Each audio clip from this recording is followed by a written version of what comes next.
I was born in Ethiopia, and I was born in the city called Addis Ababa.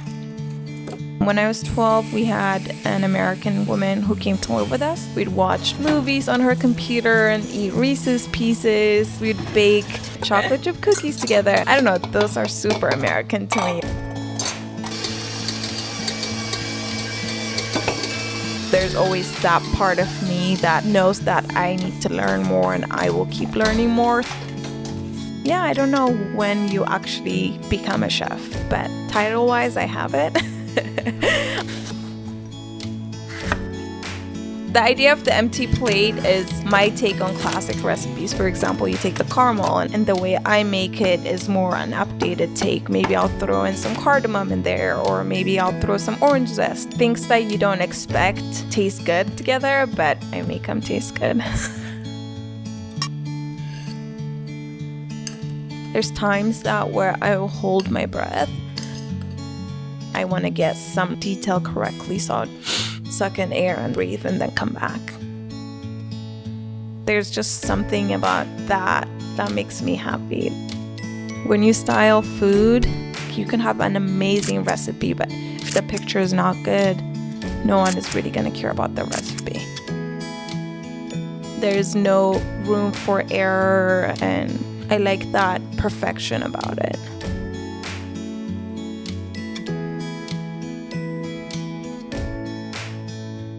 Establishment, they don't have any ice, and they just, that's better for Yes. No, it makes sense because you're supposed to also eat warm food and not salads, like cooked food and stuff, right? Really? Mm-hmm. Isn't salad supposed to be served fresh though? No, like your body digests food that's cooked better. So even salad, because every time I've had salad, it's been served cold, right? Because the lettuce. Yeah, but if you're like being healthy, like digestive wise, salads are not the best thing. It's usually cooked food is the best thing. How does it feel, Mimo? We've officially started. Oh, we have.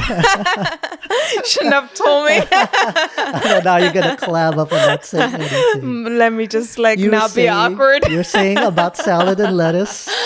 Very interesting stuff. As a medical expert, I'm just kidding. Yeah. I don't know.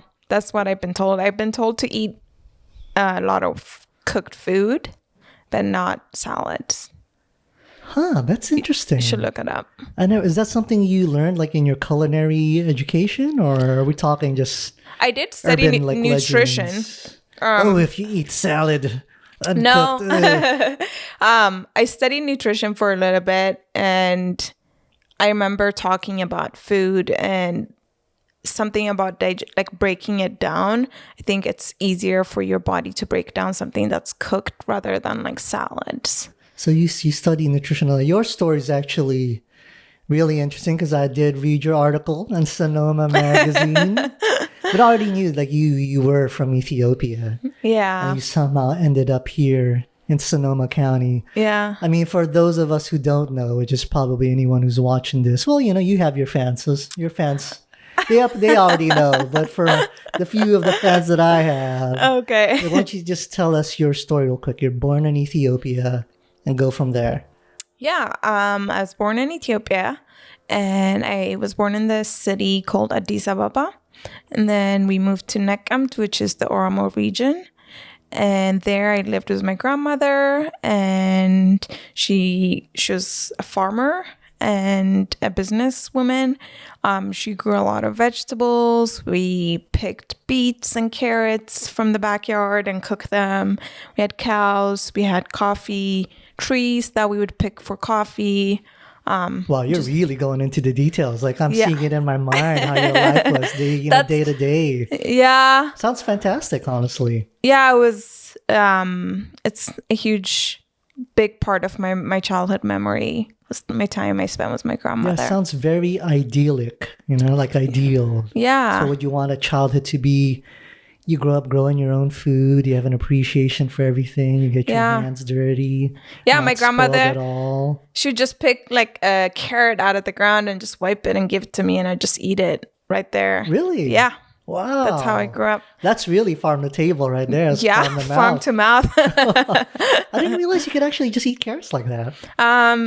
I don't know if you can, but I did. Don't recommend. But I don't know. I think when you live that kind of lifestyle, your body has different bacteria and different, like what you can fight is different than like if you ate like clean things all the time. You I can't. completely agree with you because I feel like, because I spent a good amount of time in the Philippines in my 20s and all the street food I ate there, I feel like my stomach is pretty much impervious to anything, any germs here in America because I'm sure there's already a lot of stuff I have to fight off in there. Yeah, when I graduated high school, my mom cooked a lot of like my favorite food in Ethiopia, froze it and mailed it to me here. And then I heated it up and ate a huge like variety of foods. And I got very sick. Oh, wow. Because I wasn't used to the bacteria or whatever was in the food and my body can't handle it anymore. You were Americanized already. Yep. 2 years in and I was already Americanized. Wow. It only took 2 years. Yeah. So how did you end up going from Ethiopia? I know you told me personally, but like I said, for those who are listening and watching to this, what is that story? How does a 6-year-old girl go from Ethiopia to Sonoma County? I know you weren't 6 when you came over, but yeah. I was 14 when I came over. When I was 12, we had an American woman who came to live with us, and she is my American host parents' daughter. Her name's Kristen, and she introduced me to like a bunch of like American culture and stuff, and I fell in love with it. And I've always wanted to study here since I was little, because back then I wanted to go to law school because I was told that I should go to law school. Is that like the typical African parent's dream, or is it? Yeah. Ethiopian parents' dream is for their kid to. Yeah, I would say any African parent. Really? Yeah, I would say the same was an Asian culture. I think in the Philippines, like yes, a lawyer, but here in the States, doctor, nurse, engineer, dentist. Engineer, maybe not so much. We have a lot of civil engineers. Really? So it's engineer, doctor, lawyer, anything that your mom can go tell the neighbors that my daughter's an engineer and be proud of, Okay, so you had your mindset on your traditional route, and this American woman came in and ruined all of that. And just filled your head with these ridiculous dreams. No. See you later, mom and dad. Exactly. No, what happened was Kristen just introduced me to like an American culture, and then I just fell in love with it. And then like what kind of things did she introduce you to? Like we would watch, so she rented like a room from my family and she lived upstairs, and we'd watch like movies on her computer and eat Reese's Pieces, and like I don't know, those are super American to me. Or like we'd bake chocolate chip cookies together, and we made guacamole. I've never had guacamole before she moved there because we always put it in our smoothie. And she came and she's like, we're gonna add onions and tomatoes and lemon to it, and it was just like, whoa, this is so cool. And my sister was like super standoffish to whatever Kristen would introduce us. And then your sister was older, I'm assuming. Yeah. And she wasn't as adventurous, and I was always like, yeah, I'll eat this, I'll do this. So yeah, you were willing to be colonized, whereas your sister was not. Yeah, my sister was not. I would say enlightened, maybe. I got enlightened. Maybe is a better way to put it. Tomato. Colonized, enlightened. And then when she lived with us for about 6 months, and then she moved to the countryside, because that was her mission she came for. And then when her mission was over 3 years later, she told me a school I could apply for, and my family helped me apply for it. And then I was able to get some scholarships, and then her parents were willing to pay for a bunch of my school expenses and like financially support me to come live here. Wow, that's amazing. Why were they so willing to pay? I mean, why not? Look at me. So humble too. Yeah. You're full of amazing qualities. No, because that's really generous for a kid they don't even know. For sure. When I was 12, they came to visit.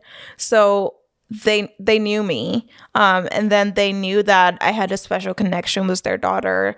And I was like a little friend to her, little sister when she lived there. Well, how old was she, Kristen? I want to say she was 25. Oh, wow. So she was almost like a big sister to you. You must have Yeah. really looked up to her. Yeah, for sure I did. She didn't speak any of my language, and I had known very little English at that time.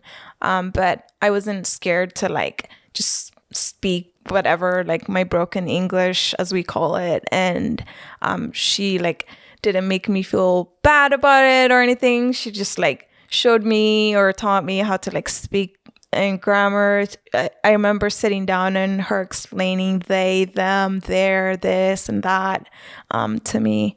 And I was able to teach her Amharic. She took classes, and I was able to help her with her homeworks and stuff.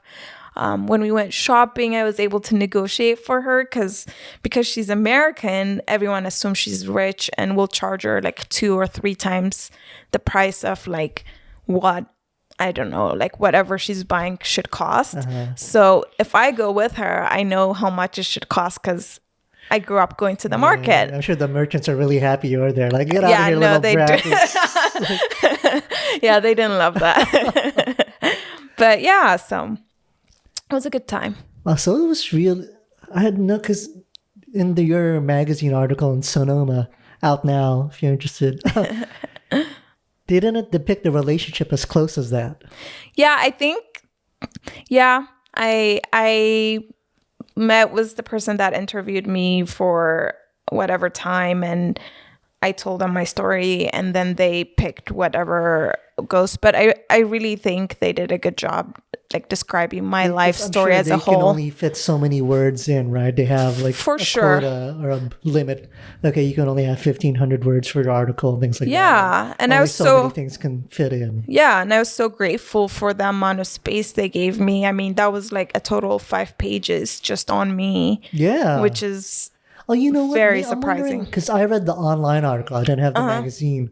I wonder if the online article might actually be shorter than what's in the magazine. Because what I read online, I'm not sure if that amounts to 5 pages. I think I have the magazine here and we can look at it. What it is that the pictures take space. So it would be like an article about me, and then the pictures, and then more article, and then maybe pictures. It is the same then. And then the recipe. Yeah, I'm pretty sure it's the same. Yeah. So tell me, how did that whole Sonoma magazine thing even come about? Because you were on the cover, right? I was on the feature for the Sonoma magazine and on the cover of the Sunday newspaper. So excuse me, you were on the cover of something else. Something else. Yeah, you lose track of everything you're on. I know, I need a manager. So how did it come about? I got an email from one of the editors of Sonoma magazine asking if I would be interested in the holiday feature. And then I said, of course. But how did he email you? How did he even know about you? So when quarantine happened, I got furloughed from my job and I started posting on my food Instagram. And this is at the Empty Plate. Yeah. So I started the Empty Plate. I launched my website and I started like taking it very seriously. And then that had gotten attention from so many locals, and somehow it made it to the Press Democrat and Sonoma magazine. And then they contacted me.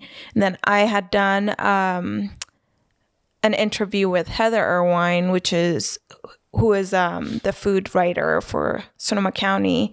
And so I somewhat had a connection with them. So, yeah. It's amazing how many things seem to have fallen in place for you. Yeah. You meet this girl, Kirsten, who basically sets you on your path here to America. You get furloughed from work, and then this other door opens up for you. And yeah, I feel like anytime you follow your passion and you do, like, there's no ulterior motive. I was just doing what I love to do. Well, that sounds almost exactly like a picture you have there about follow your heart or something. Are you basically just paraphrasing it? You're stealing it from Paris? Are you making that up? No, that's like one of your camera zoom in. I don't there, see right? a picture. It's like, I'm gonna stick with love and follow my passion, something like that. Oh, the MLK. That was a little too well rehearsed.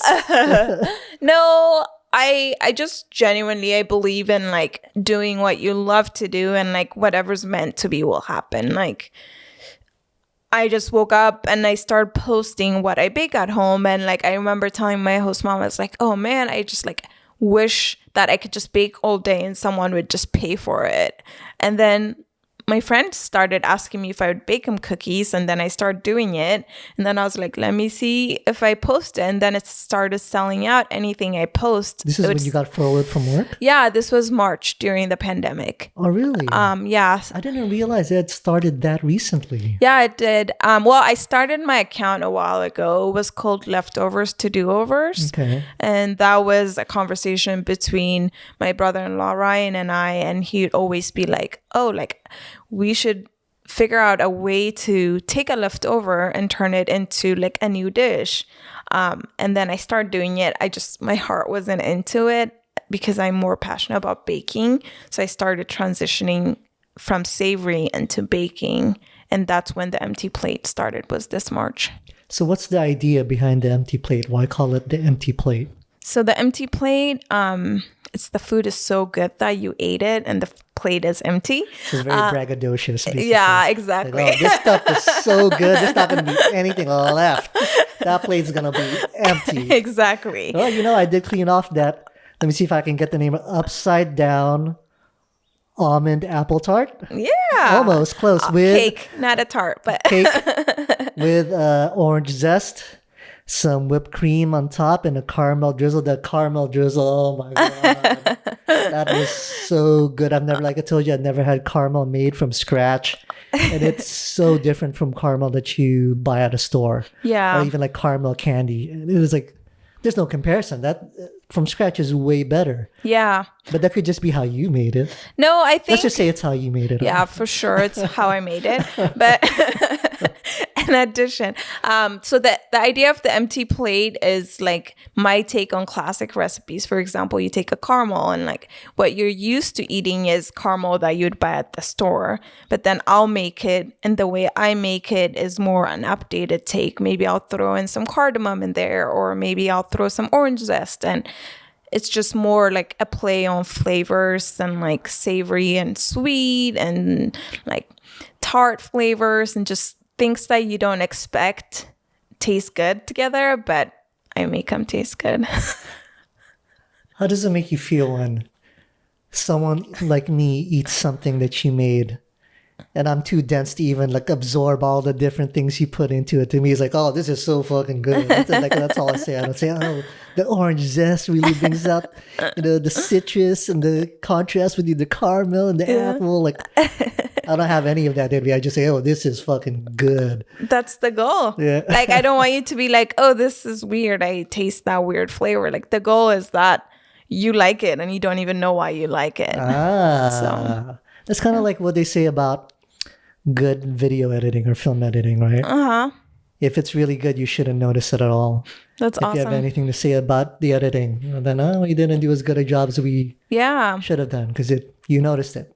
Yeah, that makes sense. You should be completely immersed in what you're watching. Yeah, okay. Which is interesting because you were asking me earlier while we were shooting your intro, oh, what's the best show that had the best like video cinematography? And I tell you, I tend to turn my brain off. Yeah. Because I really because if you don't turn that part of your brain off when you're watching, it never stops and you can't enjoy it. Right? That's fair, yeah. So like I can't really answer that. But that being said too, if they do a really good job, you don't really notice it. It's just like when I ate the upside down almond apple cake. Good job. I just knew, I really enjoyed this. I don't necessarily know all the little details why, but I knew that I really enjoyed it. So it's the same thing when you watch a movie or show, you really enjoyed it. So for some reason, it's really sucking you in and you're really feeling the moment. And you might not necessarily know it's because of the sound design, because of the music, it's the way they lit it. It feels very natural. So there's all these little things that we do, little tricks that we do to enhance that. But the audience might necessarily be aware of it if we do our job right. Yeah. That's cool. I'll go out to a restaurant and I try to just shut off my brain and enjoy it, but I'm looking at the plate, I'm looking at the composition, I'm looking at like the textures, the flavors.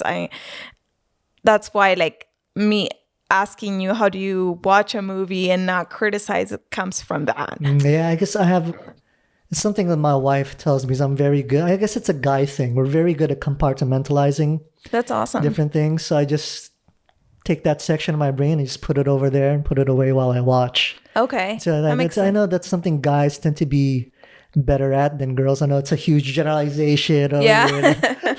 But Wow. it is true, right? That's the common complaint we get is, oh, you just put your feelings to the side. I can't just, hide my feelings. It's not that we're hiding our feelings. It's just, for now, they're not going to really, serve us well in this particular situation. So let me just put my feelings over here for now and it can come back later. That makes sense. For me, everything's connected. Yeah, no, that's what I'm saying. I think for women, everything is just so connected. Yeah. And I'm really an expert between men and women. Is what I'm trying to say. Oh yeah, I see. I can tell. so you can't turn your brain off essentially when you sit down and eat. No, I'm asking you. Wow. Oh. You can't turn your brain off. That part of your brain anyway.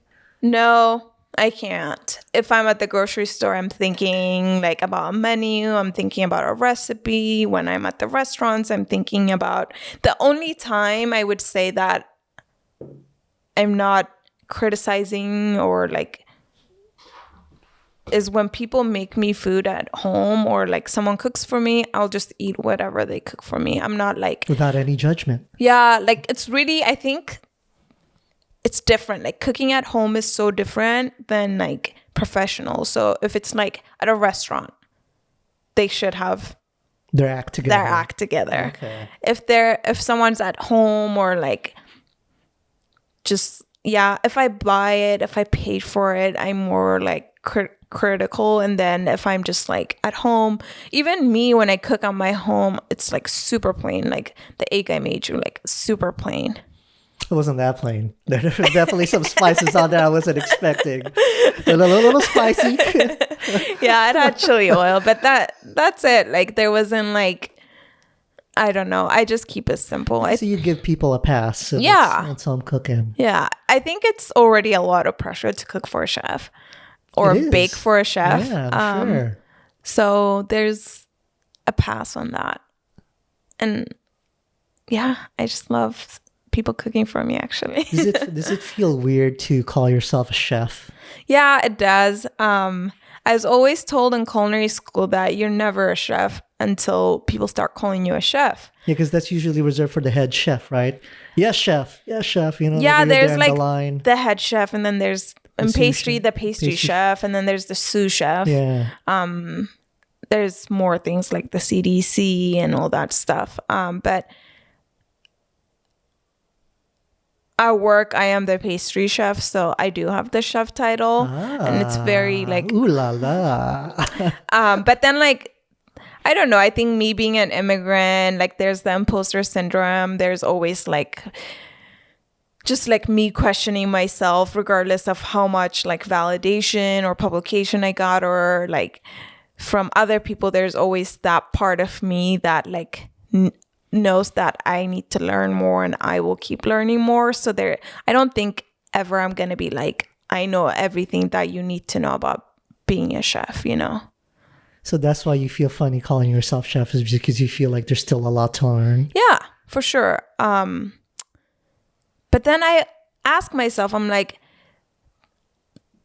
a person that I look up to who's like a really great chef, like I don't think they know everything either. So I don't think you can be an expert. But yeah, I don't know when you actually become a chef, but title-wise, I have it.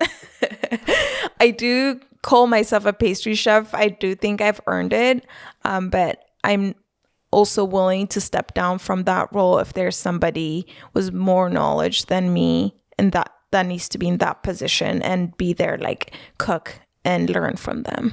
So as a pastry chef, do you have your version of a sous chef? The sous chef is basically right under the head chef, right? Yeah. Do you have your version of that? So under pastry chef, there's assistant pastry chef or a pastry cook.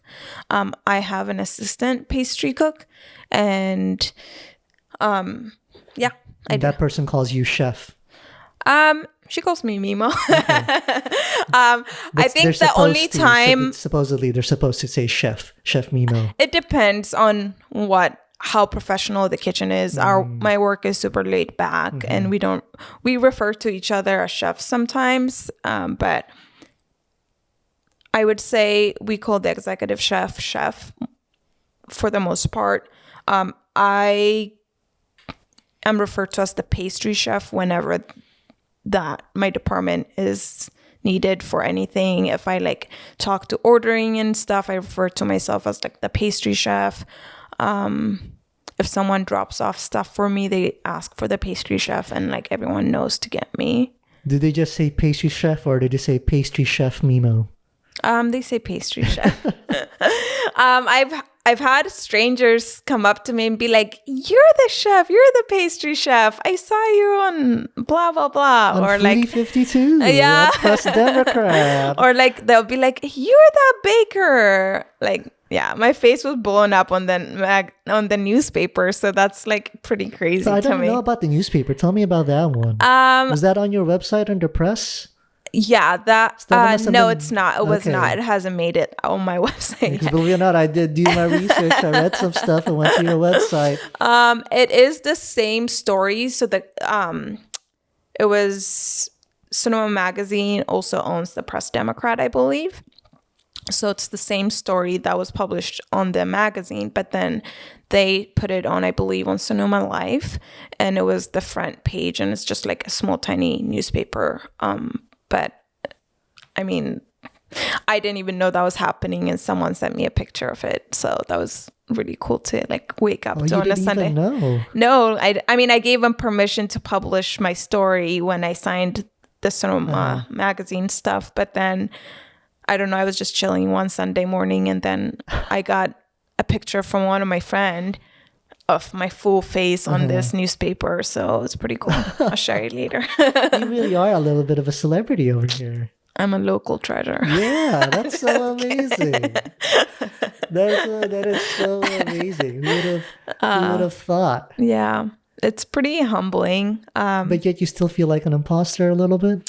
I do. I think I always like feel like I need permission to like take a break, or like I didn't do good enough. Like I'm also raised in a very strict household growing up, and like you have to get an A, and like anything less than an A is not good enough. And anytime I bake stuff, I am my biggest critic, and part of that is why I feel like I've been able to do what I've done so far, because I've always criticized myself and pushed myself and always learned, and then part of it is sometimes exhausting, because I just wish I could just be like, wow, like I did that, like that's good. I'm always like, I could do better, I can do more, like so You never take a chance to just appreciate what you've accomplished for now. Doesn't mean you don't have to keep going, but just to sit back and take a, you know what, I'm pretty badass. Look at what I've done so far. Yeah, okay, like there's good. none of It's going that. in the right direction. All right, I'll get back to it and keep going. Yeah.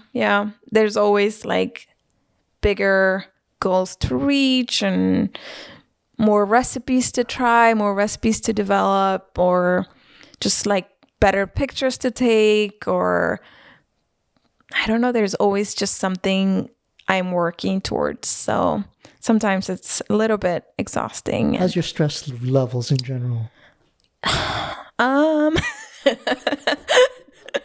Because it sounds like therapy? I'm curious, because that kind of mindset, it's definitely great for productivity and achieving. It sounds like it gets lonely at the top, as you say. No, I'm not the top though. Getting there. I think my stress level. The funny thing is that I'm only stressed. I'm not stressed about baking.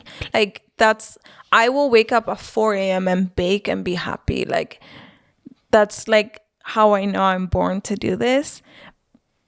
I can work for 12 hours straight. Or work 24 hours. Like that's fine for me with baking and like doing something that I'm so passionate about. My stress level comes from like other things that are tied. Like, for example, like I hate doing the books and like the business aspect or like typing stuff. Like I wish I had the finances to just hire somebody to take care of that, and all I did was stuff in the kitchen. So yeah, my stress is not because of recipes or baking. I'll be driving and I'll be like thinking about stuff. I'll pull over and like write it down on a notebook. Oh, and wow. I'd be in the shower and I'll be thinking, I'll dream about it. It's really weird. Seriously weird. It's like Jiro Dreams of Sushi. Have you ever seen that documentary? I've heard of it. I haven't watched it so yet. It's Mimo Dreams of Pastries. Yep. Mimo Dreams of Caramel. Yeah. So like, take me through it then. Like, why baking? What is it about baking that just fills you up with joy? Yeah. I was trying to make that as like non-pervert as I can. But I was like, feels it up. Oh, I better go somewhere clean with this. That makes you happy. Maybe makes you happy. Yeah. I think it's just fulfills me because there's something about baking that's like needs to be precise, and then like my OCD and everything, just like me getting something perfect or like attempting to get it to the right texture, right flavor, a right combination, like whatever I'm aiming for, it brings me joy. Like it's like, I don't know, you shoot a hoop to a basketball and it gets in, like that. Like there's a satisfaction that comes with it. Doesn't that apply to all cooking? I don't think so. Like there's no you don't need to be that precise besides like salt and stuff for savory.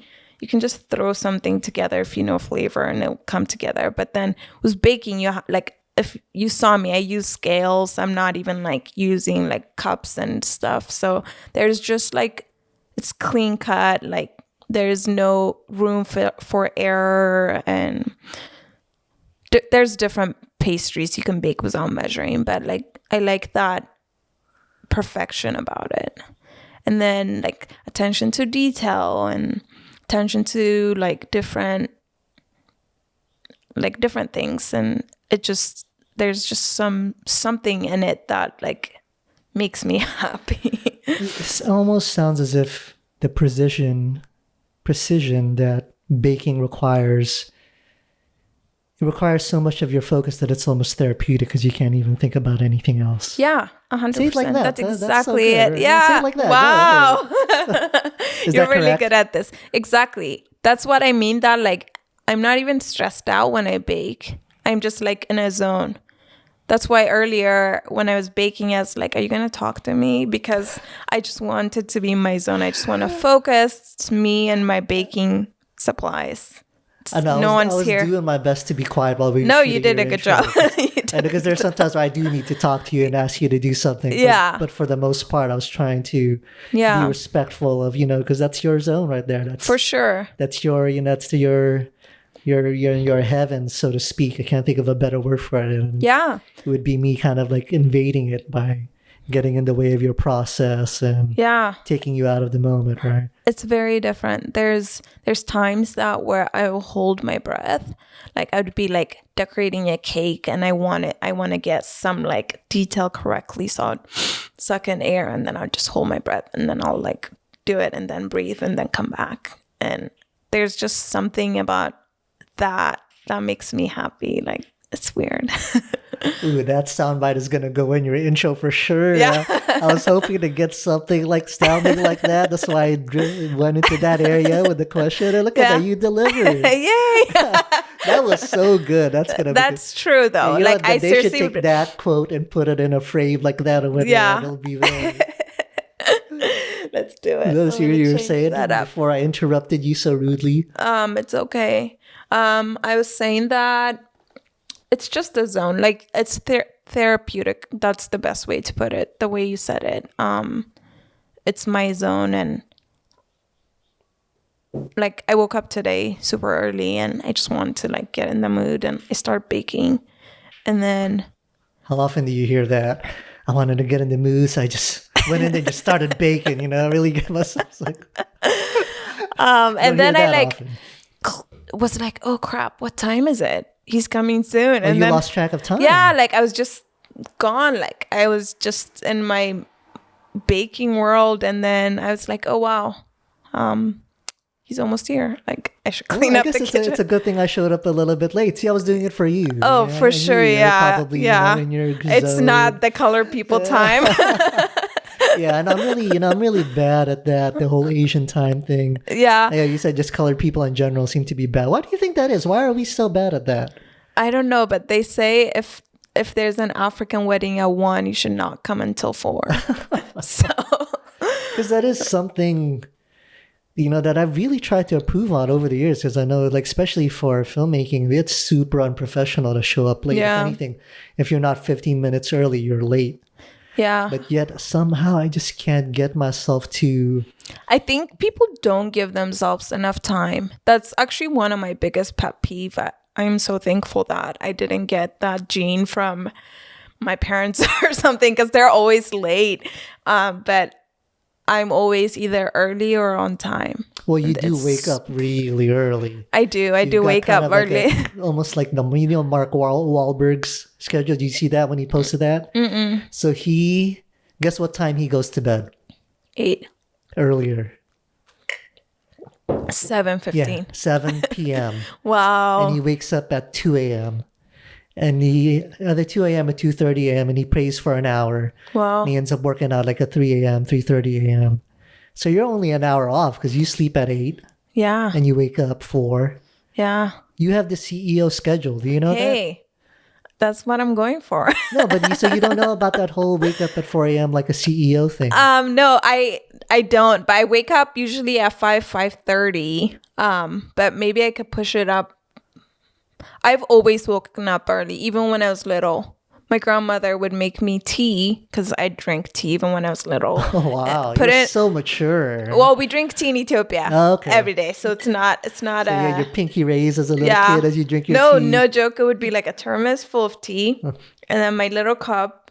And then she would like leave me like whatever bread we have, because I would always eat bread with honey. And then at 6 is when she would wake up, but I would sometimes wake up earlier and eat, and they should make fresh bread, but then I would eat whatever she left me the night before. It sounds like your grandma was really a big influence on you, and not just you waking up early, but the love of cooking. It seems like she was she baked. She's baking bread. She did. She's definitely a big part of my childhood. She passed away when I was 6 from cancer. But you remember a lot. I do. It like really surprises me how much I remember. I remember exact things. I remember like when she would feed me, and like when we cook, or she let me like experiment in the kitchen. She let me like appreciate things, and like I had the interest, of course, but she wasn't like, no, go away, like I'm trying to work or anything like that. She was like, yeah, here, like come in here, wash your hands, and like go in the dough kind of thing. So I have a hard time with that. Anytime children want to help me, I'm like, you're gonna mess it up. So you're the complete opposite of your grandma. Yeah. Like, I want to you're be. messing up my flow. Get out of here. I know. I try to teach. I teach my nephews baking classes sometimes, and then sometimes they'll help me in person. I'm like, all right, like you have to listen to me. If you don't listen to me, you don't get to help. And I'm like, I need to chill because it's okay. Like, just get out of here. I'm just gonna make it. We'll go play. Or sometimes I'll give them a section that I'm not even gonna use, and I'm like, yeah, I need this mixed very well. So you mix this, and then I'm making the cake on the side. You got your little tricks. Yeah. But so so you came over here when you were 14 as, was it like a study program? Yeah, I came with an F1 visa, which is like it's like international student exchange. There's no exchange, but it was that visa. And then I enrolled at a local private school called Santa Rosa Christian School. Which your host parents paid for. Yeah, they did. Wow, they paid. That's really so generous. I'm blown away by their generosity. Yeah, they've changed my life. They've paid for my college. They've paid for my They've helped me pay for culinary school rent. Like they've You- pretty sounds much like adopted you really me. worked them. It's like that charm, huh? Is it- it's like- I baked them many pies. I know it's not worth it, so but that whole time when you came over here, you're 14. Were you messing around with baking at all? I was. I baked. My host mom bakes also, so she would bake cookies and stuff, and I'll bake with her. She makes caramel corn cakes for birthdays and stuff. So we'd bake with her. She loves caramel, so she got me on the caramel kick. And then when I was in high school, I decided to do a bake sale to raise money for my senior project. And I would make cupcakes and I would sell them. How much were you selling them for? $1 maybe, I don't know, like super cheap. And I remember I made a flyer and went through the neighborhood, knocked on doors and was like, order from me. And, Oh, that's so difficult going door to door. yeah, Oh, it's my very. God, how many no's and how many? I got a lot of no's, surprisingly, and Surprisingly, got- you didn't expect that? little did they know I was gonna be a celebrity chef. They missed out. Just kidding. So I don't know if I've ever said yes to any person who's like knocked on my door trying to sell something. So I didn't take the cupcake to the door.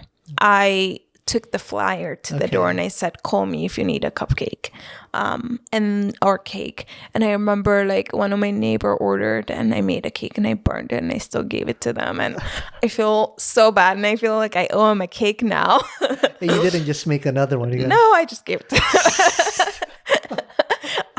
I wasn't that professional. But I was able to raise $500. And then my I have allergies, so my eyes are Do you crying. want to close the windows? Do you have Visine or anything? I have in my car. Maybe I need to go get I it. have Visine in my car too. Why don't we pause? Let's close the windows up. Okay. Oh, you have worse allergies even than me. Because I get bad allergies too. Allergies. Oh man. No, you're telling me I was saying you had that. a bake sale and... Yeah, for my senior project, I did a bake sale. I raised about $500. What was the project? So we had to do some sort of like community service or like, honestly, I don't remember. It was like something for somebody you had to do. So I went to a Christian private school. So they had like classes targeted towards like community service and things. And then mine, I chose to raise money for this organization that helps pay for kids to go to school and like pay for their uniform. And so I raised $500 and then my teacher matched it. So then I got $1,000 at the end. Did the teacher match every single kid's project? No. He just matched yours. Yeah. Well, you really are a star at the baking. It's like... She matched mine. Yeah. I didn't expect it. So it was a huge surprise to me. And then I was able to sponsor, I believe, like 10 kids for 1 year. Wow. So it was awesome. That's amazing. Yeah. So how does the baking journey go from there? Because you were actually studying psychology. Do I remember correctly from your article? Yeah. So I You can say, graduated. thanks, Mike, for reading. I know. know. Good job, Mike. Sorry, I have now something in my eye. Okay. Your allergies are just killing you. Or is that Yeah, I something don't else? know. I think it's allergies. You know what? Like the other night, out of nowhere, my allergies just started acting up like crazy. I left the window open because, like I said, I like it cold. And just around midnight, I don't know, like something blew in the window, but it started acting up really bad. Yeah, I've always had to do prescription medicine for my allergies. My voice changes too when like allergy season gets like because you start getting clogged up here and everything. Yeah, it used to be intolerable for me. Like I couldn't go out because my eyes would just start like, getting teary really bad. I couldn't. This is new. I haven't had teary eyes. It's just like super itchy, but it started getting itchy, and then now it's just one of them cries. Really? Only one? Yeah, isn't that weird? That is so bizarre. You could be a James Bond villain. Because they always have like a physical like quirk. There's always some like weird physical thing. Yeah. That's so funny. I don't know what your villain name would be. I don't know, something cooking, baking. But you know what's interesting is I never used to have allergies until I turned 16. That's not when you moved here. No, I moved here when I was 6, and then for some reason, when I turned 16, I just started Maybe it has something to do with getting allergies. Hormones and stuff. Maybe, but Puberty, yeah, it used to never bother me at all. Weird. But ever since I turned 16, it was just no looking back, and Wow. it was intolerable. One thing I found, wow, this is a really captivating conversation about allergies, I know, but have you ever tried... It's related to food. Have you ever tried a neti pot? Oh, yeah, I do it. I do the neti pot. I do the bottle one, not the... Oh, I don't know the bottle one. The bottle one's the original, I believe. So how does that work? You just squeeze it and it goes up and out? Yeah. Oh, I bet that works better, probably. Yeah, I think it's better. I read it's better. But funny story. All right, funny story about neti pots. Here we go. So one time, I was in junior college studying psychology. See how it's all mixed. Yeah, it's all connected. See, it's all connected. We're getting there. I woke up in the middle of the night and I was like itching my nose and like it just felt so itchy. And I was like, oh my gosh. So I was working at Student Health Services when I was studying psychology. So I went there and I went to see one of the nurses at work. And I was like, I think I have allergies. And then she looked in there and my ear. And she's like, it's definitely irritated and swollen. So I don't know. Here are some allergy medications you could take. Go back. It was like crazy. She's like, clean under your bed, clean your house, wash your sheets, wash your pillow, everything. She's like, you're definitely allergic to something. We don't know what. Break up with your boyfriend. Yeah, she's just like, gotta stop whatever you're doing. And then and then she gave me a neti pot. And then she's like, just start using this every night. And then I get home, I fill my neti pot or the squeeze bottle.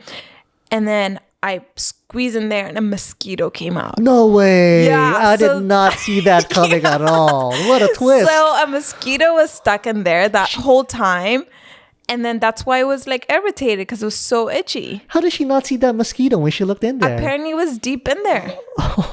Isn't that crazy? I did not see that coming at all. And then I felt so much better. So that mosquito must have gotten in there while you were sleeping. Yeah, then. that's why I woke up itching, I think. Oh, it's crazy. wow. Yeah. It was weird. And then after that, I've just used it for all allergies to rinse it. Wow, that was an amazing neti pot story. Who would have figured? Right? They should sponsor me. I can't believe a mosquito came out. Yep, a full-on mosquito was like, I did it and it fell out. And I was like, what the heck? Like, it was like God. The legs. Were you worried that there was more in there? No, I just like, I felt like instant relief. You know, like constant itchiness was happening. My eyes were red and like, it was terrible. I mean, can you imagine something up your nose for like a few days? An insect. Oh, it died in there. Yeah, it was dead. It was dead for sure. Oh my God. Yeah. Yeah, I don't think the regular neti pot would have gotten that out. You need the pressure of that. Yeah, that's what thing. I like that. Yeah. Ooh, wow, we really went deep with this neti pot. So gross. Avenue. You can cut it out. No, leave it in. It's all gold. So that mosquito led to you pursuing bakery. Yeah, it's like, oh, my life is wide open now. I feel like I could have the freedom to pursue what I want. And that's when I discovered that I wanted to be a chef. No, but what was it? Because I sort of remember reading it in the article. You were studying psychology. And then you were baking at home? And were you getting orders? And I just... No, I really remembered wrong. No, it's okay. It's something like that. I finished my A in psychology and I got into Sonoma State and I paid for like everything that as if I was going there because that was the goal. And then like a month before it, I was like, I really, really don't want to pursue psychology because I worked at Student Health Services psychology department at the junior college I was going at too. And then and you're like, fuck these psychos. I don't want to spend out. No, I like talked to a bunch of the psychologists because they were like mentors to me. And then I just felt like I didn't have the dedication that I would have needed to be a good psychologist, if that makes sense. So they seemed super dedicated. They seemed very like work was work and home was home. And like I told you before, I can't separate things. So like for me, like listening to someone's story and like going home, I don't know if I can like disconnect myself from my work.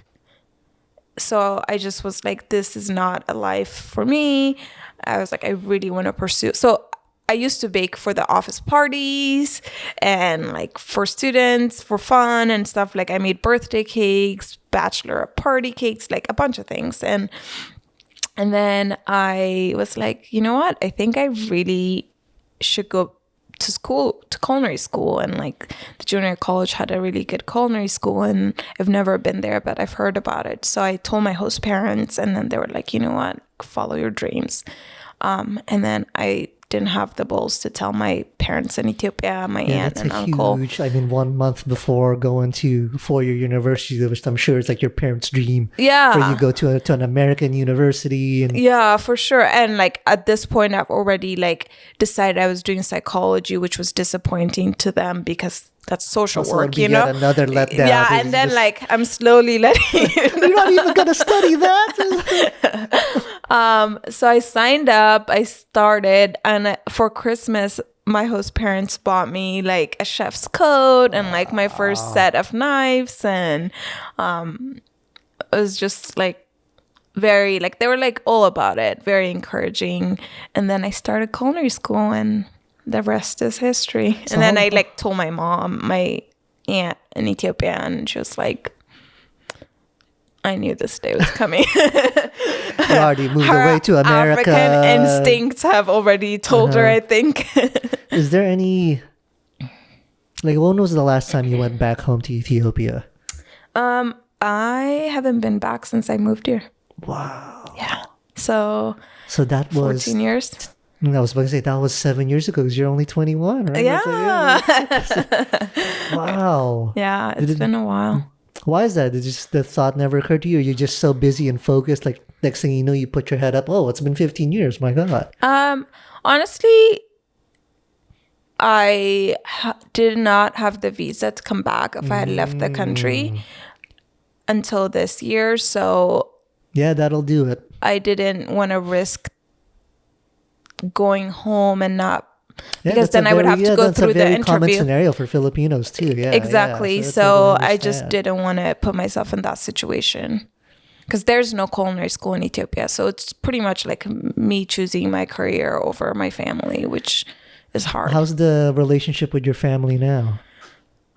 It's good. I don't know. It doesn't sound so convincing when you say, it's good. I just no, my family's great. I feel very disconnected because I left when I was a baby. Like I was only 16 when I left home, and I'm an adult now, and they see me as the 16-year-old from a while ago and from 13 years ago, whatever long it's been. So it's hard. How often do you talk to them?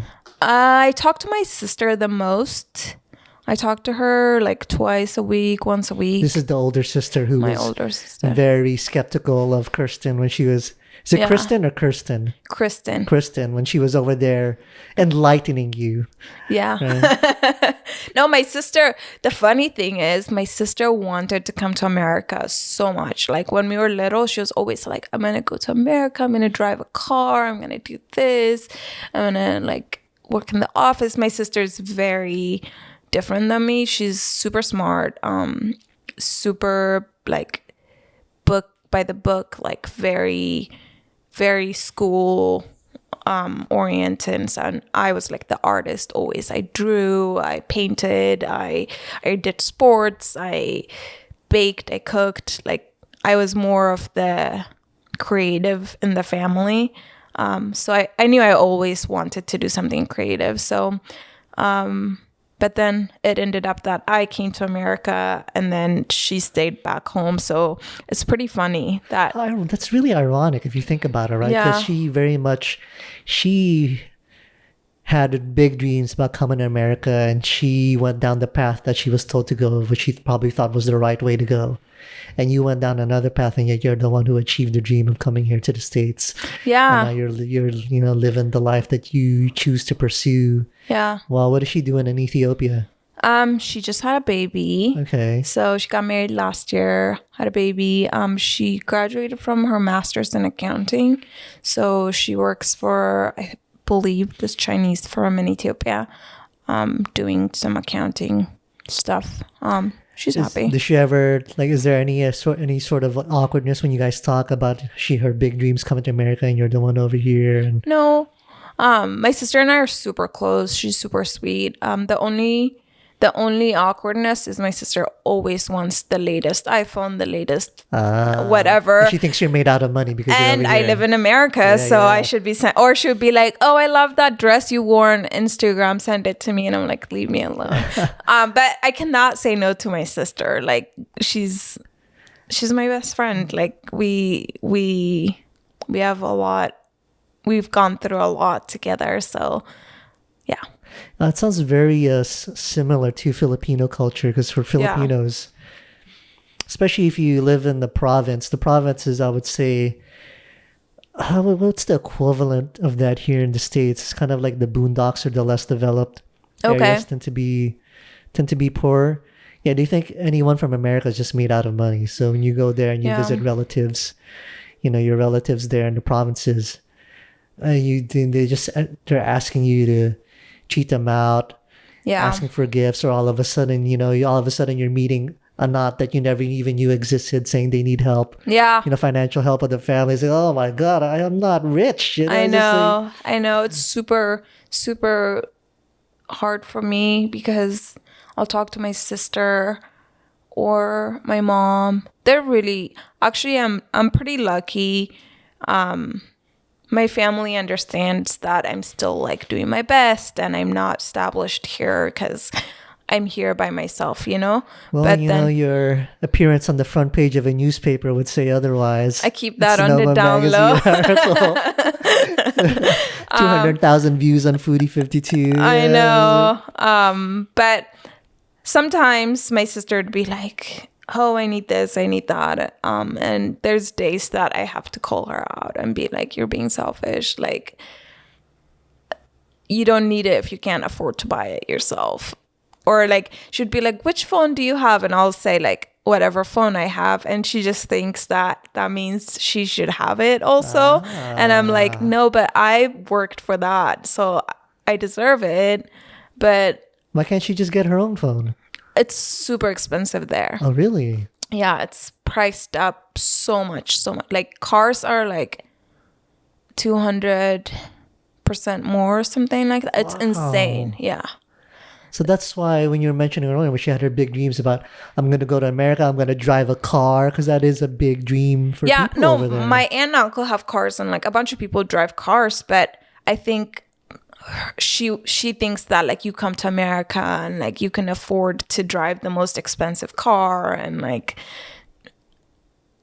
live like the luxury, like what you see on movies, like her idea of America is very different than reality here. And she's the one who has a maid and like someone to cook for her and stuff. And then I'm like, "Do you know that I have to go grocery shopping for myself? I have to cook for myself. I have to do my own laundry and stuff." Is having a maid very affordable there in Ethiopia? It's the same like the Philippines. Yeah. This is not necessarily, ooh la la, you're so rich, but it doesn't cost as much as you think it does. But at the same time, that you're used to a certain lifestyle. If you have someone making your bed and cleaning up after you, versus like, if you don't cook, you don't eat in America. That's very similar for a lot of Filipinos there in the Philippines. I had no idea there were so many parallels between Ethiopian culture and... Oh, you know what? No, go ahead. No, you first. Ladies first. There's a lot of Filipinos in Ethiopia. Really? Yeah, there's a lot of Filipino nuns. And I went to a Catholic school in Ethiopia, and the president of the school, or like the principal, her name was Sister Daisy, and she was from the Philippines. And I was working at a restaurant in Hillsburg, and one of my coworkers, Filipino, and her and I were talking, and then she was like, oh, my grandpa is the president of a school in Ethiopia. And I was like, what school? And it was the brother of so I went to the sister school, and it was like the boys and the girls. It was the boys' school. And then he came to eat at the restaurant, and I met him in Ethiopia. Isn't that crazy? That is crazy. But yeah, it's a small world. You have a very interesting life. It's like all these things seem to just kind of swirl around you. It's really and strange. Be connected. Yeah. I ran into my grandma's brother in New Orleans one day. Randomly. Just randomly. Yeah, I was like standing in line for a show, and I like saw this person that looked like Habasha, which is from my region. Ethiopian. And then I went to him and I was like, are you Ethiopian? And then he was like, yeah, I'm Oromo, which is my tribe. And I was like, I'm Oromo. And then he's like, what's your last name? I told him, and he's like, do you know this person? I was like, that's my grandma. And he's like, that's my sister. I've never met him before. Yeah, that's so bizarre. Super crazy. Yeah, that's just like how my life is. It's really strange. Let me take a stab at pronouncing your last name. Tell me if I'm correct. Okay. Is it Ahmed? Uh-huh. Ah, you impressed? How many people get it correct? How many times did you practice? No, because I was watching something years ago when George W. Bush, the son, was president. And there was this whole conflict between Iran and the States. And the president of Iran at that time was, I forget what it's, Ahmadinejad, something like that. I don't know. Anyway, they're doing Not the news related. story, and they were like basically asking different people on the street, please pronounce his name. And of course, Americans were just so butchering funny. it. And then there was one woman who was actually Iranian, pronounced. She says, "Oh, it's actually really easy. You just pronounce the H." Yeah. So I never forgot that. It's like, oh, That's you so just pronounce cool. the H. So when I saw your name, it's like, oh, yeah, I bet you just pronounced the H. Yeah. My dad is Muslim. He passed away also, but before he passed, well, he was Muslim when he passed. So my dad's side is all Muslim. So my middle name is Muslim too. It's What's your middle name? Noor, How do you spell that? N-U-R. Mimo Nur Ahmed. That's a beautiful name. So MIMO'S actually not my legal name. Oh, okay. So that's a nickname. It gets serious. Oh, yeah. What's your legal name? So my legal name is Bemnet. Say it again. Bemnet Bemnet Nur Ahmed. Ahmed. Yeah. And it means to Okay, live my by pronunciation- faith. To live by faith. Yeah. Noor is to live. And then Bemnet is faith. So live by faith, like believe in things. That's essentially how you live your life, though. It may not be faith Yeah. in the religion, but faith in pursuing your passions. And Yeah. See how I just connected that? That's It's so all professional. That was so amazing. Yeah, for sure. So how did Mimo come about then? So when I was little, they would call me Mimi. And then in Ethiopia, when you add an O to something, like my sister's nickname is Titi, and we'd call her Tito, and it means mine. So Mimo is like my Mimo, my little thing. So my neighbors would always call me Mimo, Mimo, Mimo. And then at home, they call me Mimo. And then when my host parents came to visit Ethiopia, they call me Mimo because that's what everyone called me at home. And then when I got introduced to the American family here, to their family and stuff, everyone met me as Mimo because that's what feels more like me. Like Bemnet is more just like a legal, like it's on my passport. And No one calls you like, Bemnet. Nobody. So I go by Mimo full time. And then, yeah, I've just been Mimo ever since. And I don't think I would ever go back to Bemnet. If you were to be walking down the street and someone said Bemnet, would you even turn around? Or are you just so used to hearing Mimo at this point, you don't even identify with it? Unless they pronounced it correctly. How do you say it correctly? Bemnet. So say you say slowly. Slowly is like Bemnet. Bemnet. Yeah. Bemnet. Bemnet. Yeah. But fast is Bemnet. Bemnet. Yeah, Bemnet. It's kind of like mute. Like you just like mumble it. I don't know, I'm a little bit like obsessed with like pronunciation. I like to try to get it right. Bemnet. Ahmed. And Ahmed. Bemnet Noor Ahmed. That's nice. Ahmed. Yeah. Yeah, no, I'm kind of, like I said, I'm a little bit obsessed with pronunciation. I like to How try do to you get say your things. full name? Well, I'm a typical Filipino where my first name is actually two names. Okay. So the first name is Michael Patrick. And that caused like a lot. You'd be like amazed how many problems that's caused for me here. Oh. Because, on legal forms and everything, my social security card, they Do would. you do hyphen or like No, how do- no, it's just Michael Patrick, no hyphen, nothing. Wow. And every time I put it on any sort of application, they think, oh, he made a mistake. Patrick's his middle name. Let's put it there. No. So, yes, like my social security card didn't match up. Oh my With my gosh. green card at the time. And it was like, there were so many problems with it. It's like, so it's amazing. But it's a very typical thing. You have the first name to be two names. And then the middle name is usually your mom's maiden name. Okay. So mine is Cordova because that was my mom's maiden name. How do you say it? Cordova. Cordova? Yeah, it's actually, I think it's Portuguese or Spanish, one of those. And then the last name is very Filipino.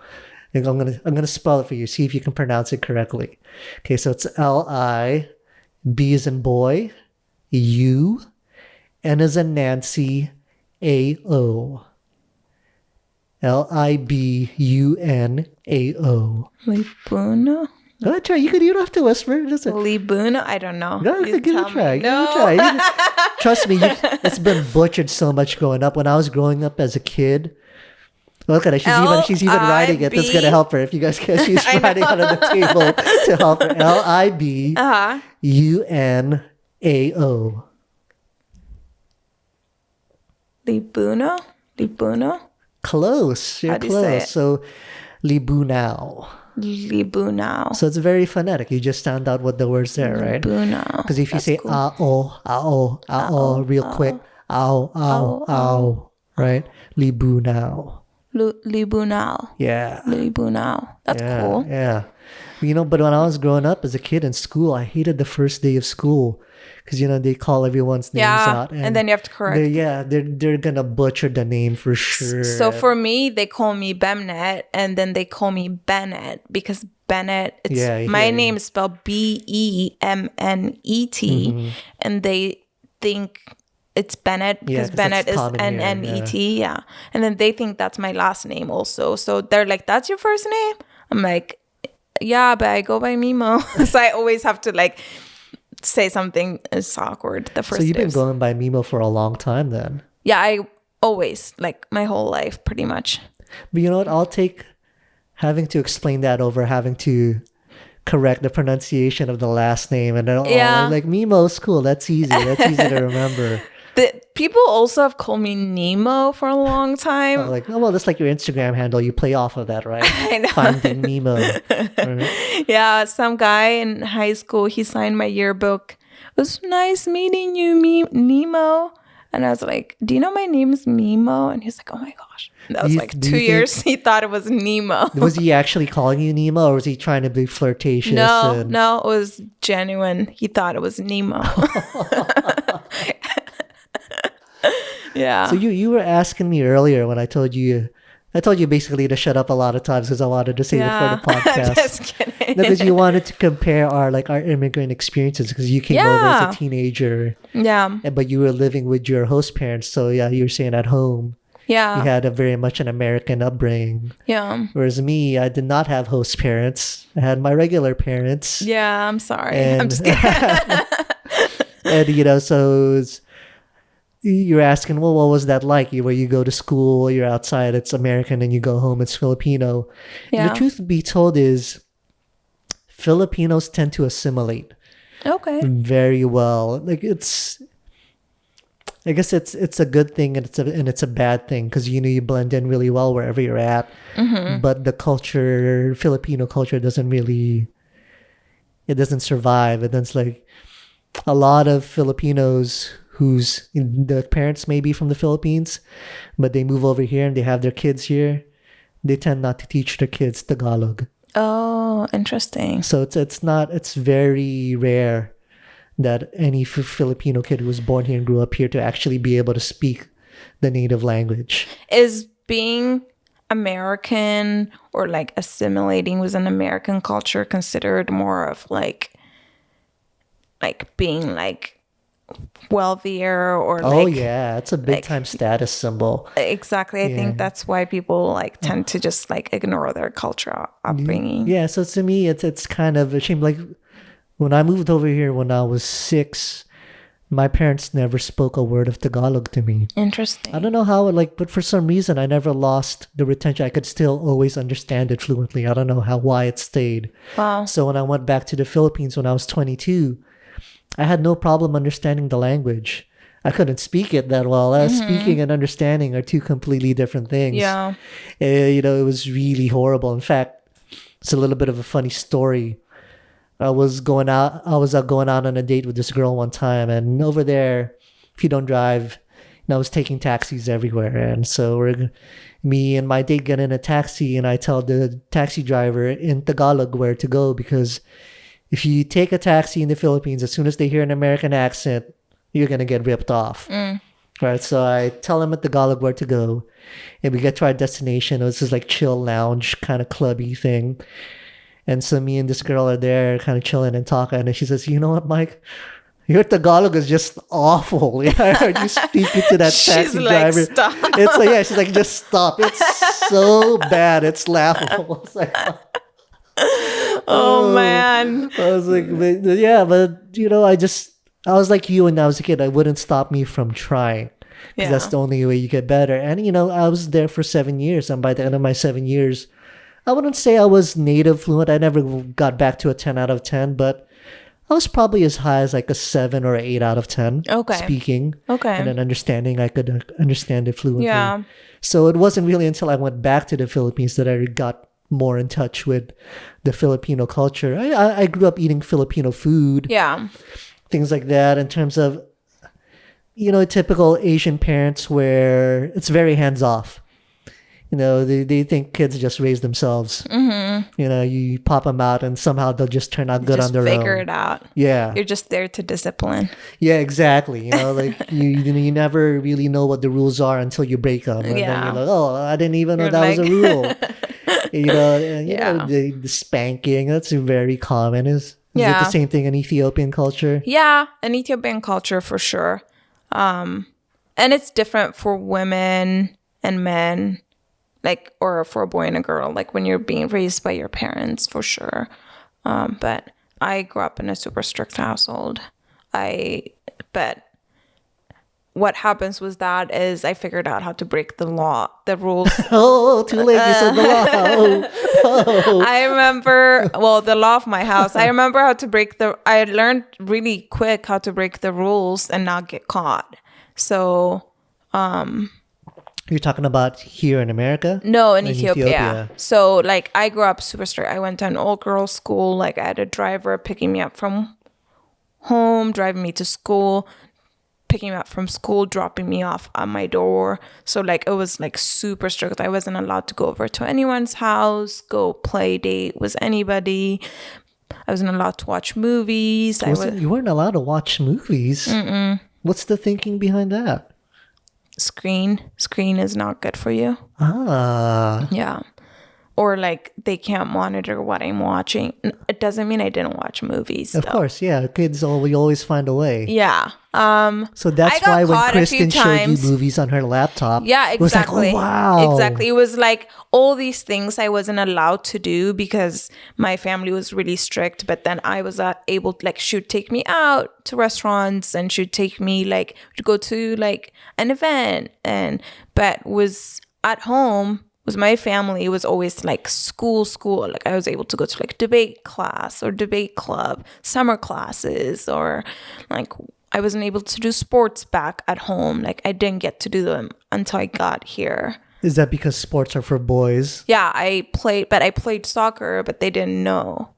So just stuff like that I was able to do what I want to do, because I always do what I want to do until you convince me not to do it. But if you put a rule, I'm going to break it because I need to understand why the reasoning is behind that.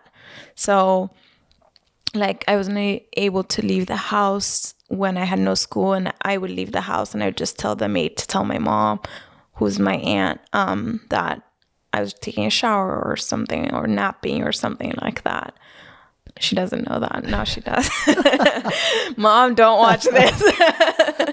But Well, they don't like watching screens anyway. So the chances of there them you finding go. this very Like good. I wasn't able to listen to like music and stuff like that. It Even was very music? Yeah, it was like anything that would distract. My aunt would wake me up at like 3:30 or 4 a.m. to study. And then at 6, I would make my bed, go downstairs. Breakfast would be ready, eat breakfast, go to school, come back, do my homework, eat dinner, go to bed, wake up. That was my life. And that was like their way of like being good parents and like disciplining me. And like that's how, like, when we were talking earlier and you're like, wow, you're very like disciplined on how you do things. And I'm like, yeah, that comes from how I was raised. There was always like a time for everything. And it's never left you. It's pretty much burned into your system at this point, it seems. Yeah, it has. I think it's light. Like I watch movies. I stay up sometimes. But it's definitely, I see the reasoning behind it. It makes you more organized. There's time to do everything. And sometimes I make a to-do list. I do a prep list at work, for example. Like when I go in the morning, the first thing I do is write down everything I need to do that day. And I do that at my house for myself. Like I'll be like, oh, go to Costco or like return this or clean this or like there's always. And then like I look at it at the end of the day to see what I did and what I need to do tomorrow. Wow. So, yeah. Yeah, you're kind of similar to my wife. My wife loves making lists. She loves planners and journals and writing things down. Yeah, I do that. Have you ever, there's this thing where people are, I can't remember what it's called, but it's something they use at companies. When I was working at the media agency, they make you take this test to see like what color you are in the spectrum. And there's 4 different colors. Oh. Gold is very much you. OCD has to make lists and everything. Green is kind of like you compartmentalize. There you go. Sound it out, Mike. Yay, Mike. Compartmentalize. You basically compartmentalize your feelings in order to get things done. You just focus. It's not that you're insensitive. It's just, for you, it's just about whatever it takes to get the job done. And you're very big vision oriented. You don't really like specific directions. I just want, you just want guidelines and you figure it out. Yeah. Blue is people that are very sensitive and all about their emotions. Okay. And that's a big priority. They're really good at being, sympathetic and empathetic. Okay. And that comes first. And then orange is the creative. Interesting. So the orange is the creative. So obviously we're all mixes, but everyone has a primary color. I wonder, I should take it. Was it cold? You don't know? I don't know. I think I still have the link from the agency when they sent me my results. I wonder if I can forward it to you and you can take it. I'm not sure. I'll look it up. Okay. What do you think you are though? If you had to, what would be your primary color? The gold. The gold. Yeah. I definitely would say I'm the OCD. Like I am very focused. If I want to do something, like yesterday, the goal was to repot all my plants, to go to Costco, to clean this house, to clean the bathroom. And I woke up, I wrote my list, took my list with me, checked as I went, and then came home, and then I started repotting my plants, and then it started pouring. Did I stop? No. I repotted them in the rain. Yeah, because they had to be checked off the list. They had to be checked off because I knew that if I didn't get it done yesterday, they weren't going to be done for a week. And I had put my plants out because I've been getting ants since it's been raining. So it's too cold for my indoor plants to stay outside and they're dying. So I was like, I need to get this done and I can't sleep if it's not done. So it bothers you that much? It does. If something's on my list and it doesn't get done, like I'll stay up super late, or I'll tell myself, okay, tomorrow you wake up at 6 a.m. and do it then. Like, and that comes from my aunt, my mom, who raised me, because she was very, very like good at like getting things done. And if you don't do it, you do it tomorrow. You really are Monica from Friends. You I weren't joking. You absolutely are Monica. I am so Monica. It's pretty crazy. But then I watch Monica and I'm like, she's crazy. I am crazy. She was my favorite, honestly, out of the female characters. She's definitely my favorite. Yeah, I was just watching an episode last night and she had like Phoebe and Rachel come stay with them and she's like, oh, this room is messier than normal, but I think it'll do. And then she opens it and like the pillow's scented and like she has like everything decorated perfectly. And then she's like, and how do you like your waffle eggs in the morning? Like, what do you, ow, I just tapped. Oh, your thumb, which you almost cut off yesterday. Yeah, I just tapped it. Yeah, and all she did, folks, was put a Band-Aid on it. And she nearly cut it off. She said she could even twist it all the way around to the front. And Yeah. there you go. It's just a Band-Aid. Oh, my Lord. It's black on the top. I'm not sure my what it means. Lord. Yeah, you were slicing kale and you just almost... And you actually managed to slice off a bit of your other finger before, which they stitched back on. Yeah, I'm just getting to them one at a time. It's just unbelievable. I can't imagine. I didn't realize that actually happens. You know, that's something you see in the movies or the TV shows. And honestly, I've never done it at work. Knock on wood. But you believe that knock on wood nonsense? I'm just gonna give it a chance. Well, as OCD as you are, it makes a lot of sense, right? Hey, you know, that's one thing you can do. It might work, and you might as well do it. I know. I just want to not take chances. But yeah, I burned myself a bunch of places at work. But I've never cut myself at work, and I've cut myself really bad twice now, and they've both been at home. Do me a favor, Mia, just lower your microphone just a little bit. You go, so this is like a hinge right here. Yeah, there you go. Okay. There you go. That's perfect. Okay. Right there. So, how much, I mean, how Ethiopian do you consider yourself then, since you... I was going to ask you that. Yeah, because I know that's why you wanted to ask between our different like immigrant experiences, right? Because I'm very, like, for me, I am very much Americanized because, like I said, they didn't speak a word of Tagalog to me. Well, I did eat Filipino food, but, you know, they weren't really home all that much. They were working, so I was honestly raised by TV shows. So did you eat Asian food at Yeah, I always ate Filipino at home. At school, actually, I didn't really eat lunch going to school. I was one of those kids you had to force me to eat. I just wanted to play. And most of the time it was just basketball. I just wanted to play basketball. I didn't want to eat. Eating was for suckers, you know? So I was the one, they would have to force me to eat a lot of times as a little kid. Okay. But at home, I would eat Filipino food. Okay. And then, even if it's not Filipino food, say like my mom made steak, you'd still eat it with rice. Yeah. And just... For the longest time, I couldn't imagine eating a steak without rice. It just seems so weird. And now, I don't eat rice. I try not to eat rice. I love rice. Okay, at all. If you had to give up potatoes, rice, bread... Okay, between potatoes, rice, bread, and pasta, which one would you give up? I'd give up bread easily. No. You know what? Potatoes, sorry. I mean, which one would you keep out of these four? You had to give up three. Oh, that's a tough one. I love pasta. What's your two? It's between pasta and rice, honestly. I love pasta. I love rice. It's just, my body just can't take it anymore. You know, I'm not above a certain level of vanity. I wanna look good. You know, that is... I believe that, you know, when you look good, you feel good. And when you feel good, well, that's when the magic happens. You know, that's when your charm comes out and confidence. Yeah. I mean, that is a part of my confidence is, you know, on looking good. By no means am I obsessed with it. But I do try to put my best foot forward. For sure. And, you know, now that I'm getting older, man, those pounds just... they add so easily. It's so frustrating.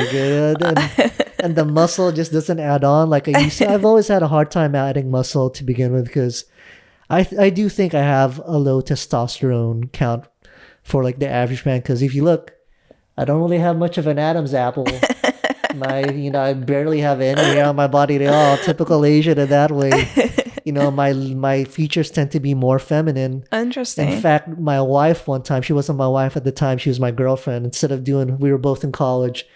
Instead of doing homework, she found this like online app where she could make me look like a girl. So she gave me all these different hairstyles. And I looked just like my mom. That's so funny. Yeah, so I think I have low testosterone to begin with, which makes it harder to put on muscle, which... Interesting. You know, as you get older, it just gets harder and harder. And then you take into account the low testosterone, man. Yeah, so that's why I don't... And doesn't testosterone lower as you get older too? Yeah. That's what I'm saying. So Oh, yeah, I already man. had low to begin with. So, adding muscle at, I'm 40 now. It's very difficult. But Wow, you're 40? Yeah. I did not think that. Yeah, I thought you were yeah. like 32, 33. Yeah, thank you. But like that you have going for you at least. Well, you have that going for you too. You know what they say, black don't crack, right? That's true. I would say I would say black people age even better than Asians, because Asians, we're good up until like 60, 65, and once we hit that age, the Really? aging just takes off like a rocket ship. But there's like still like I've seen like super old Asian people, but there's still some youth like I don't know, like the big beard, like the super stereotypical, but like Yeah, I'm they're like, doing Tai Chi in the park, and it looks like they could take you down. I know, but if you like a black people's skin, even when they're older, it's still very nice. It's still very vibrant. Yeah. There's still tightness to it. That's true. But for Asians, that all goes away. Like 60, 65, you start hunching over and start doing Tai Chi in the park. I don't know. How did I get on this? Oh, let's talk about my low testosterone. So yeah, I mean, it bums me out. Like, I never thought I would give up rice. I remember my wife started doing that in her 20s. And I would tell her, oh, that's so crazy. I would never do that just for vanity. That's ridiculous. Yeah. And 7 years later, there I am giving up rice because my body just doesn't process it like the way it used to. It adds on the fat on me so quick if I eat rice. That's so interesting. And like carbs in general, like even pasta. So what's your weakness? Like sugar? Definitely ice cream and potato chips. Oh, so you can't give up potatoes then? I can give it up. Oh. But let's say if you had a bag of potato chips right here and I started snacking on it, that bag's going to be gone in 10 minutes. I don't snack. It's really weird. I didn't grow up snacking, so I don't really like get this. I think that's an American thing. Really? Did you grow up snacking? Most of my childhood in the Philippines, honestly, I don't remember too much. Okay. So I don't know if I was snacking there. Growing up here in the States as a kid, like I said, I barely wanted to eat. I just wanted to play. I think by the time I was a teenager, yes, because it's very much you have things in the pantry, even cereal. Yeah. Like I was a big cereal guy, never with milk. I like my cereal dry in a cup. I feel like the milk gets in the way of the flavor. Gotcha. So yeah, I was a big snacker on cereal all day long, just snacking on cereal. But you don't snack at all. I mean, I'll eat potato chips here and there, but like I have no snacks at home. If I snack, it would be like fruit. How many times do you eat a day? Like 3. I'll make sure to eat at least 3 times. I used to eat 5 times a day, every 2 hours, because I used to train. I was the same way. Yeah. What were you training for? Just muscle lifting and running and all stuff like you said earlier. Just being in shape makes me feel better, and it raised my confidence. So I was doing that. It feels good too, right? For sure. Yeah, when you're in good shape. And, when clothes fit on you really well. But even just like moving around, you feel good. Your body feels tight. Yeah. And like what I've noticed is the more I eat, the cleaner I can eat. So I don't have a chance to get hungry. Yeah, you're not tempted. And I'm not tempted by crap. And I'm around a lot of junk food. Like my profession is around pastries all day. I know. Oh my God. It takes a lot of work not to constantly like eat it. I'll eat it here and there. I'll taste it. I have to because it's my job. But then, like I said before, I have to eat very clean when I'm home. I have to figure out a way to put it exercise and just like watch out for my health, because otherwise it's not the best. So what changed for you? How did you go from doing 5 meals a day and now you're down to 3? What happened? COVID. Yeah. I need to go to the gym in order to exercise. I'm not one of those that can just work out at home. I like the motivation of like just dedicating an hour or 2 hours. And I had a trainer for the last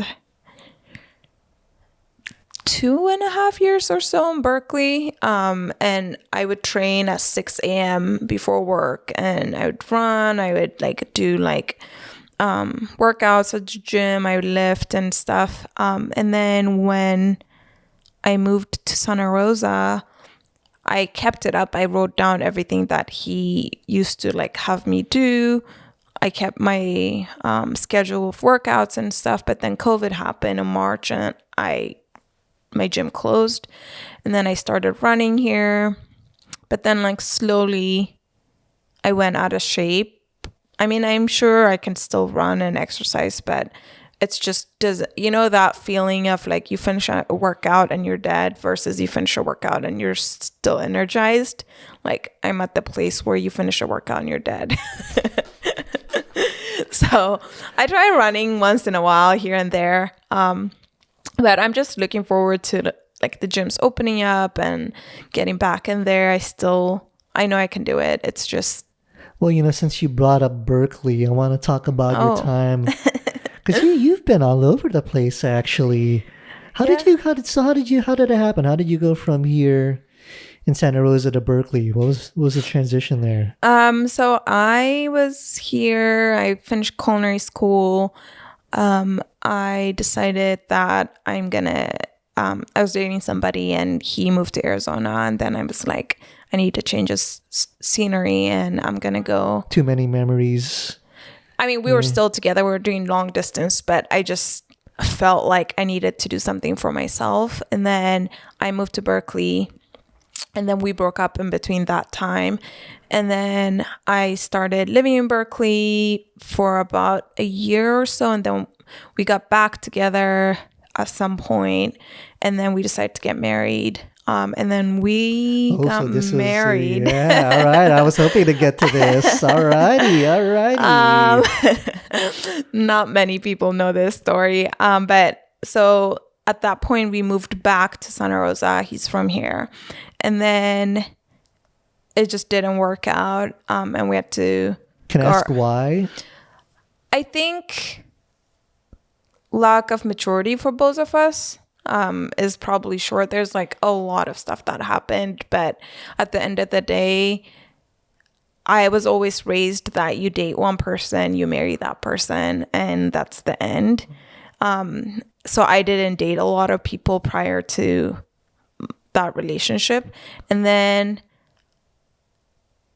I think him moving to Arizona was I don't know how much of this is okay to discuss because it's about somebody else's life. It's up to you. But like you say what you want. He changed because that was his first time moving out of like Santa Rosa, and then I lived in Berkeley, and that was the first bubble. I mean, the first group of people I hung out was out of my bubble. Like I was like always raised around like conservatives, Christian, like everywhere. Pretty much all my friends in Santa Rosa like married right after high school and like are on their second kid or something like that. It's very like different. Then I moved to the Bay Area, and like you meet friends who are like in an open relationship, you meet friends in an open marriage, you meet friends who are like dating multiple people. Like that's all very new to me, and it opened my eyes to the fact that like, oh, I guess you don't have to like date somebody and that's the person you're supposed to marry. Like, so it never occurred to you until then? It didn't, because I was always raised in a bubble of conservatives. And then I went to Berkeley and my eyes opened to this whole new world, which I'm so grateful for, because there's a lot of meat out there that you get to taste. Not that, but like, like when you're sheltered and like you think it's one way, and then like you meet so many people. Not that like that's my lifestyle, but it was just very nice to learn other people's lives. So how long were you in Berkeley? Total? Until you started, growing out your armpit hair and your leg hairs, just like every other girl there. I never got to. So the thing about me is that I will never do something because someone else is doing it. And then also, you asked earlier, how American am I? Yeah. I'm not American enough, but I'm not Ethiopian enough also. So I'm like this in my own little like circle of like, I'm not too Berkeley, but I'm not also Santa Rosa. Yeah, because you were talking about grounding. Oh yeah, earlier, that. Right? And that's like, what is it? It's connecting you to the earth, walking with bare feet in the morning. Somehow that gives you energy. I was like, oh, you learned that from Berkeley, didn't you? That sounds so Berkeley. Yeah. You just have to take everything with a grain of salt. There's a lot I learned in Berkeley, but there's a lot that you just laugh about and like move on. But then there's some that change your life. So grounding is you wake up in the morning and you walk outside and you stand on the ground. It's very like specific on what kind of ground and stuff. I'm not that technical, but apparently something about the earth and you're like barefoot brings some stuff, good vibes, something like that. It's cold. Dirt. Disgusting people. I've always liked walking barefoot. So anytime my host dad complains I'm barefoot, I always tell him I'm grounding. Yeah. He tells that probably me makes him shake his head even more. Grounding. Oh my God. Oh yeah. He thinks Berkeley ruined me. So. And then how did you were in Colorado for a while too. Oh wow, you've done your research. No, I remember you seeing on an Instagram like, you're gonna be going to Colorado. I remember thinking, wow, MIMO'S really got quite a life there. She's really just pursuing, wherever her passions take her. I thought it was awesome. Yeah. How did that happen? What's the story there? So yeah, I moved back to Santa Rosa and then I moved back to Berkeley, lived there for 4 years. And then at the end of last 2019, wow, where did 2020 go? That's crazy, right? Yeah. I decided to take a break and figure out what I want to do in my life. And that meant whether having to go back to Ethiopia or having to stay here or like getting to stay here. And then I needed to figure that out. So I went to Colorado for 3 months and I lived with Kristen. And Kristen it all comes back together. Yeah, exactly. And Kristen's married to Ryan, who's Filipino. Okay. And they have 2 little babies, Peyton and Addison. They're super sweet. And I got to live with them and hang out with their kids and just like figure out my life and looked for jobs in Colorado, but Colorado was way too cold for me. And I don't know if it's because Kristen and Ryan are at a different point in their life than I am, but I didn't meet anybody with similar lifestyles as me because all their friends had kids, 2-year-olds, 3-year-olds, and like their priorities are different because they have kids, like versus I want to go to a brewery all Saturday and get drunk, or like I want to go to brunch on Sunday, not to the like kid dancing school or like something like that. So it just wasn't going from Berkeley where everyone's lifestyle was like my lifestyle to going to Colorado was like a huge shock because I was like, wait, people are not hanging out outside at the park all day playing volleyball. No one is talking about revolution and politics. Yeah, I'm like, not everyone is ordering pizza at midnight. Like what? So I like pretty much hated Colorado. Wow. Yeah. But did it give you kind of like that break that you were looking for? Yeah. So at that point I was gonna move to New York. So that was the next goal. New York's fantastic. I love New York. Yeah. So I applied to school, to the Culinary Institute of America. I'm still trying to please my parents of like that. I told you before, like there's a bigger goal that you need to reach. So I was like, all right, I'm going to go get my BA in food science and get my master's in like recipe development and stuff like that. Does that align with your own personal goals at all? I don't know. I don't think so. No, it doesn't. I think I just want to like, I don't know. There's just like something I'm chasing that I still haven't figured out. This is deep. I'm a deep guy. I'm not just jokes. I'm capable of being deep. Oh man. Oh, she just hit her thumb again. Bleed. Oh my Lord. It's okay. It's not too bad though. Actually, it looks like it's. You want to see it? Yeah. It's like when you were describing it to me this morning. I couldn't believe it. Is pretty bad, to be honest. Pretty deep in there. But I am also a baby, so. But I don't know. I wanted to go to school part of it is I need to prove that to myself because I was always told that that's what I needed to do to be successful. And then that's where the empty plate came, because I wanted to develop recipes, but I didn't have the experience to develop recipes on paper. But I've developed recipes for so long. Does that make sense? So I was like, I'm going to create this space for myself, develop recipes, and then see where it goes. I don't get that. I don't, like, because I'm not a chef, I'm not in the cooking world. How is it you can create recipes and actually make it, but it doesn't translate to creating it on paper? What's the No, like gap I there? meant like on my resume. So I've never been like, on my resume, I'm not like a recipe developer because I haven't developed recipes for people, but I've always done it. But you have, I've though. done Like, it. I've done it. It's Even in the magazine. You have your recipe there. The Press Democrat. You have a recipe there. No, now I do. That's where the empty plate came.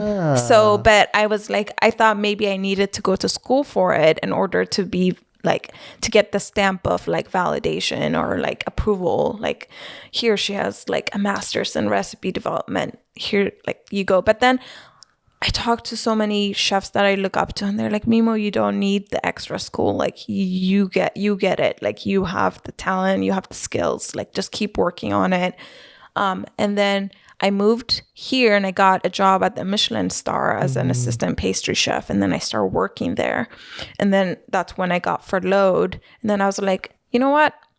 I'm going to do something I love to do. So I started doing my thing. I started experimenting, mixing things and stuff. So that's where the empty plate came in play.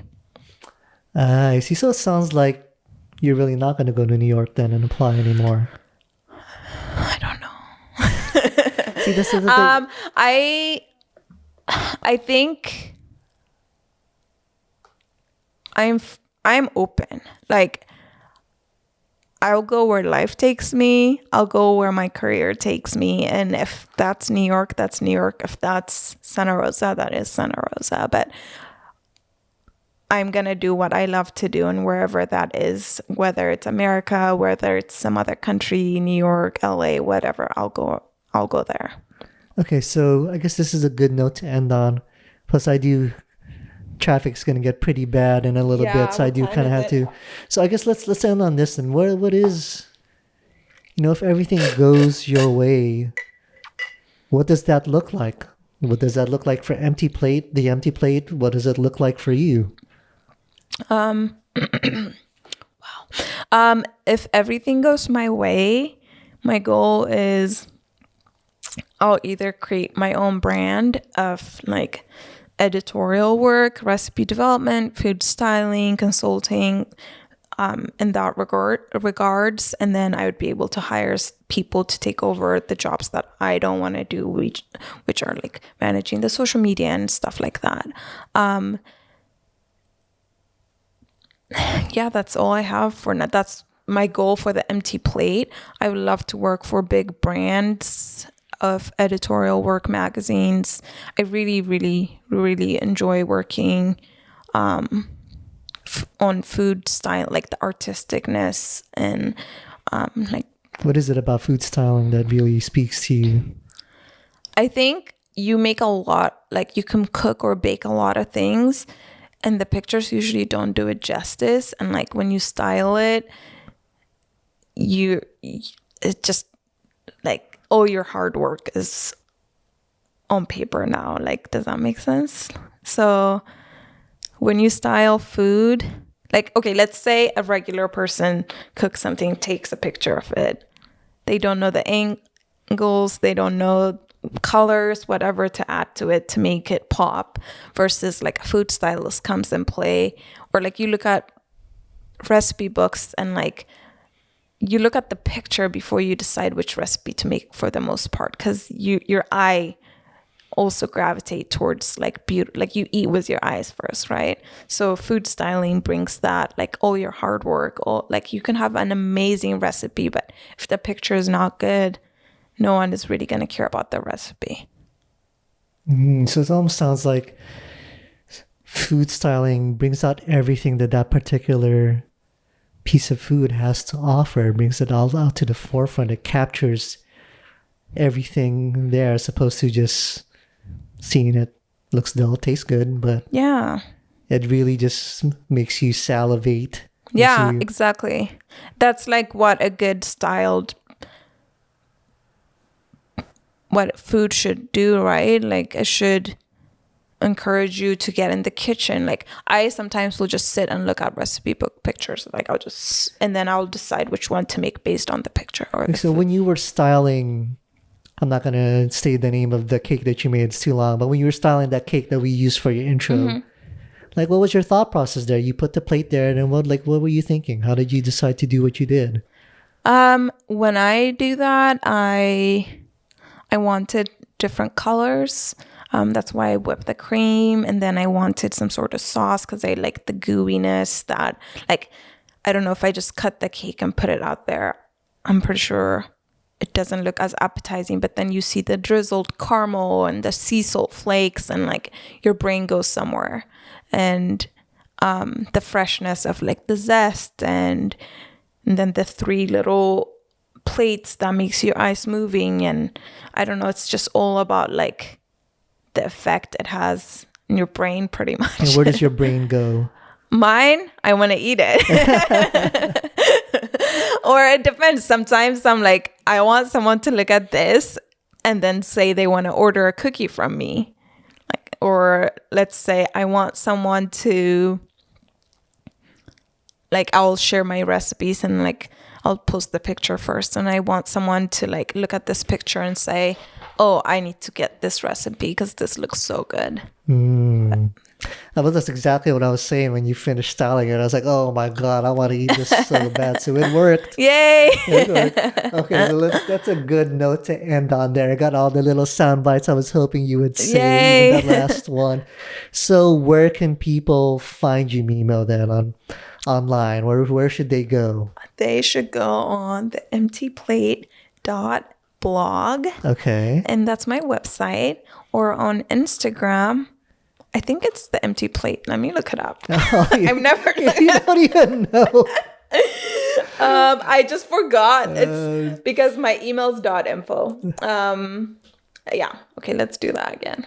It's okay. You can do it right now. It's still rolling. So on Instagram, it's... On Instagram, you can find me on the emptyplate.blog. Okay. And that's where I usually share recipes. That you can also check out my website to check out my portfolio, my work, press, anything. You can email me. You can say hi. I like how her voice is getting all NPR. Getting all very gentle. Today on NPR. On Please go Fresh follow Air. Mimo. Oh, you love NPR though. Maybe that's where it's coming from. Everything NPR. What about your other Instagram profiles? Is that just private? Yeah, I usually don't.